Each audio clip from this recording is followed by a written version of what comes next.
Some breaking news out of the Pacific Palisades. It appears firefighters are finally getting the upper hand on the deadly wildfire that has been burning for nearly a week. Desmond Shaw live at KCAL with where things stand right now. Desmond.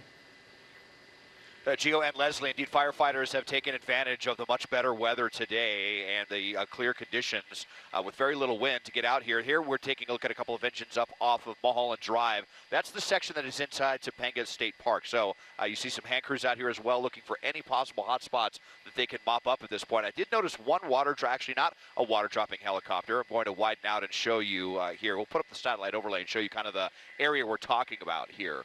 In the Santa Monica Mountains. So that looks like that helicopter is doing some patrols right now, probably also looking for heat signatures or for anyone who might be up here. We know that the National Guard is out here as well as LA County Sheriff's deputies that have been guarding neighborhoods. And so you have helicopters up there doing the same thing. Unfortunately, with more wind in the forecast, as I zoom in here off of Palisades Drive, where you see a lot of other some firefighters as well. With more wind in the forecast, they're trying to do all they can to get the upper hand because things, unfortunately, could turn against their favor once again later this week once those winds pick back up. Live in KCAL overhead, I'm Desmond Shaw. Send it back to you now in the studio.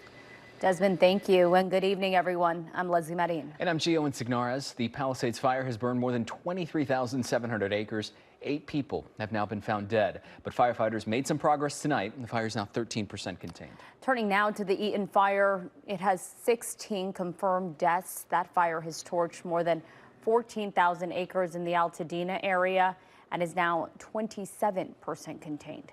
We have team coverage beginning with CBS New York's Christina Fan. She was at a community meeting and learned when victims of the Eaton fire will get to return home. Christina.